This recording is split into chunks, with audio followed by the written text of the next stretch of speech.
तुम्हाला वाटते की त्या तांत्रिकाने ते काम केले, त्याचे वाईट परिणाम आपल्या पुढच्या पिढीला भोगावे लागतात. कारण तंत्र फक्त पैशाची अपेक्षा ठेवत नाही, तर तंत्रातील देवता तुमची साधना आणि तुमची जीवनशक्ती घेत असतात आणि त्याबद्दल तुम्हाला ते हवे ते देत असतात. पण तुम्हाला ते कळत नाही, कारण ह्याची वाच्यता तुम्ही कोणालाही करत नाही. तुम्हाला वाटते की सामानाला पैसे खर्च झाले ते तर होतातच, पण त्याचबरोबर त्यांचा तुमच्या आत्म्याशी संबंध बांधला जातो.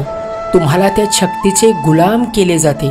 तुम्ही कधी ऐकले आहे का की जर एखाद्या मांत्रिकाकडे तांत्रिकाकडे तुम्ही गेलात तर ते त्यांच्याशी संबंधित असलेली वस्तू तुमच्या घरात ठेवायला सांगतात.